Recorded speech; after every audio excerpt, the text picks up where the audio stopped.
السلام walaalayaal waan idin soo dhaweynayaa magacaygu waxa la yiraahdaa Cabdi Ducaale waxaan aad iyo aad ugu faraxsanahay inuu mar kale isugu nimaadno darsi aynu ka baranayno ereyga Ilaahay ee runta kitaabka quduuska gaar ahaan taxriin aynu ugu magac darnay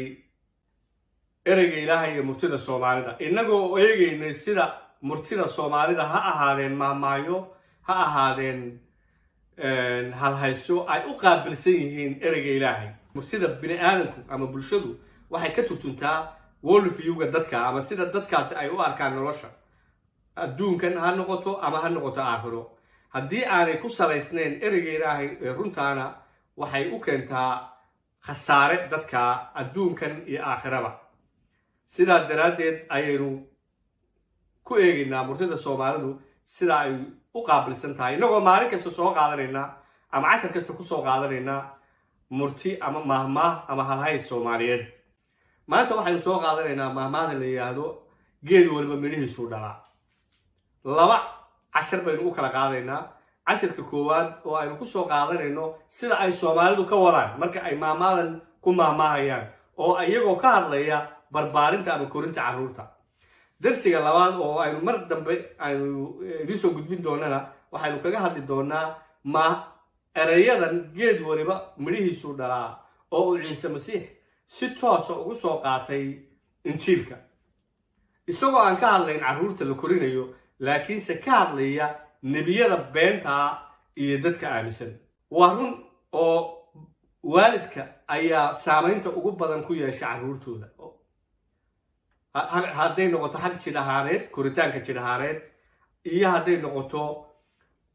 xagga maskaxda iyo xagga idaabta markaan ka leeyahay idaabta waxaan ka hadlayaa ku jirta caqiidada iyo rumaysadka barbaarinta walaal carruurtu way ka weyn tahay korinta xawayaanku xataa way koriyaan cunugooda kadib soo qaad naasleyda cunugooda markuu dhasho ilmaha waxay siiyaan caanahay ayay ka jaqaan markay caanaha ka gudbaan geedihii ay daaqi lahaayeen ayay ka bartaan sidii ay uga badbaadi lahaayeen xawayaanka ugaarsanaya sida ay uga mid noqon lahaayeen haynta xoolaha ee ay markaa ka tirsan yihiin iyo doorkii ay ka qaadan lahaayeen ayay laakiinse haddii aynu bini aadan nahay waynu ka duwannahay walaalayaal xawayaanka oo waxaynu nahay moral being waxaynu nahay sida Bible-ka ku qoran Ilaahay wuxuu inaga sameeyay araggiisa ayaa ku qoran ama sida ay kuwa kale si aan qoto dheerayn ugu yiraahdaan Ilaahay wuu ina karaameeyay ruuxa ama aragga Ilaahay ee laynaga abuuray ayaa inoo sababaya inuu awoodsiinaya in aynu kala garanno jiritaanka Ilaahay iyo inaynu kala garanno wanaagga iyo xumaanta sidaa daraaddeed walaalayaal carruurta korinta carruurtu waa inay ka weynaanto oo keliya sida xawayaanka oo kale oo ku salaysan survival ama maxaan maanta cunaa ama sidee u badbaadaa laakiinse waa inaynu marka aynu carruurta korinayno bini aadan haddaynu nahay maskaxda ku haynaa ilaa nolosha waaraysa ee gaaraysa ilaa aakhiro taas macnaheedu waa inaynu garanno ama carruurtaynu gartaan rumeeyaan adeecaan ama u adeegaan Ilaahay iyaga abuurtay taas oo marka ay saa sameeyaan xataa adduunkan ka dhigaysa iyaga dad faa'iido leh oo adduunka na ku soo kordhiya ama bulshada ay ku nool yihiin ku soo kordhiya wanaag iyo hal abuur iyo horumar ereyga Ilaahay runtahay wuxuu ka hadlayaa barbaarinta carruurta ama ku barbaarinta carruurta ee jidka xaqa inay Ilaahay rumeeyaan iyagoo adeecaya ereygiisa oo ku dhaqmaya haddaynu dhowr aayadood soo qaadanno towraadii nebi muuse reer binu Israa'iil oo ah quruntii uu Ilaahay doortay ee uu doortay inay tusaale u noqdaan bini aadanka kale oo iyaga marka laga arko sida ay Ilaahay u rumaysan yihiin bini aadanka kalena ay kaga daydaan ayuu Ilaahay wuxuu siiyey amaradan kitaabka shanaad ee towraadda muuse reer binu Israa'iil la yiraahdo sharciga ku noqoshadiisa cutubka 11aad aayadaha 19 ilaa 20 reer binu Israa'iil waxaa laga soo saaray addoonsigii Masar Ilaahay ayaa waday oo laba degaankii soo madagay Ilaahay wuxuu siiyey qaynuuno badan ayuu muuse ugu soo dhiibay laakiin ilaahay markay ku dambaabeen waxaa dhacday inay 40 sano dembigoodii daraaddeed ay ku wareegayeen lama degaankii waxaa la gaaray waqtigii ay geli lahaayeen dhulkii loo ballan qaaday qaynuunadii la siiyeyna waxaa ka soo wareegtay almost 40 sano ayaa ka soo wareegtay marka muuse dhulkii la ballan qaaday ma gelin isagu lama degaan wuxuu ku dhintay intaanay gelin dhulkii ayuu dhintay sidaa daraaddeed muuse oo da'weyn ayaa wuxuu xasuusinayaa qaynuunadii uu ilaahay siiyey 40kii sane uu iyagu hogaaminayay wuxuu ku soo gabagabeynayaa aayadahan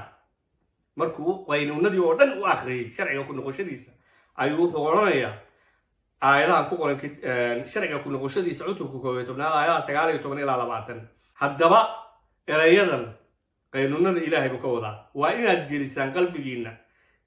iyo naftiinna oo waa inaad calaamad ahaan gacanta ugu xidhataan waxayna idin ahaan doonaan wax indhihiinna dhexdooda ka laalaada oo waa ina iyaga carruurtiinna bartaan idinkoo ku sheekaysta markaad gurigiinna dhex fadhidaan iyo markaad jidka martaan iyo markaad jiibtaan iyo markaad sarag joogtaanba oo waa inaad iyaga ku qortaan tiirarka albaabka gurigiinna iyo iridihiinna ereyga ilaahay wuxuu halkan ku odhanayaa carruurtiinna bara si ay iyaguna u adeecaan oo carruurtooda u sii baraan waalidiinta ayay mas-uuliyaddaasi ka saaran tahay inay baraan ereyga ilaahay oo runtaa iyo waxa ilaahay uu ka rabo carruurtooda inay baraan waalidiinta ayay sida ay si uu ereyga ilaahay u sii jiro oo ay u sii gaadho adduunka ugu sii fido oo ay quruuntaasi ay noqoto quruun uu ilaahay raalli ka yahay ereyga ilaahay bibleka waxa ku qoran kitaabka mahmaayadii nebi Suleymaan ama boqor Suleymaan cutubka 22 aayadda 6 ilmo u rabbe siduu u socon lahaa oo isna xataa markuu gaboobo kama leexan doono halkan mar kale mas-uuliyadda waalidka saaran ama qofka markaa ilmaha ka mas-uula saaran ayaa laga hadlayaa ma aha inaynu ilmaha iska dhalno oo sida Soomaalida dhinaahno ilaahay baa korinaya waa run ilaahay wuu korinayaa laakiinse ilmuhu uma noola oo keliya inuu wax cuno oo wacabo waxaa mas-uuliyadi kaa saaranta haddaad waalid tahay qofka ilmaha korinaya aad tahay in ilmahaasi uu noqdo mid ilaahayna rumaysan oo adeeca adduunkana noqda mid waxtar leh hadday noqoto bulshada uu ku dhex nool yahay ama adduunka guud ahaanba haddaba sidee ayay walaalayaal ay tahay inaynu ilmaha ku korino ereyga ilaahay run tahay sidee ayuu inoo sheegayaa inaynu ilmaha u korino jacaylka ayaa saldhig u ahaa korinta carruurta ereyga ilaahay isagoo aabbayaasha oo qoyska mas-uulka ah ku halqabsanaya ayuu odhanayaa kitaabka Efesos cutubka 6 aayadda 4 aabbayaashow carruurtiidna ha ka cadhaysinina laakiinse waxaad ku korisaan edbinta iyo waanada rabbiga ha ka cadhaysinina si jacayl ku jiro u koriya jirdilka iyo khasabka lagu khasbayo waxyaalaha ilaahay ee ilmaha lagu khasbayo ma aha wax ereyga ilaahay ku qoran taasoo keliya ma aha waxa la barayo ayaa ilmaha ku abuuri kara cadho ma aha jirdil oo keliya ilmaha haddaad bartid waxaan ugu yeedhaa dastuurka nacaybka diin gebigeeduba wada nacayba kan nac kan karaahayso kan waa qolada tan waa qolada wuxuu soo baxayaa dad al-shabaab oo kala al-shabaab hadda maxaa wixii la baray unbay ku dhaqmayaan ma aha kamay iman hawada kamay soo dhicin laakiin waxaa la baray wax nacayb ku dhisan baa la baray nacaybkiina waxay kula soo jeesteen bulshadoodii bay kula soo jeesteen ilmaha cadhaha ku abuurana hadday noqoto sida ay ula dhaqmaysaan ama u korinaysaan ama waxa aad baraysaan labadaba laakiinse ku koriya waanada iyo edbinta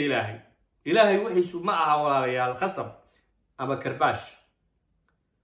laakiinse ilaahay wixiisa ama ereygiisa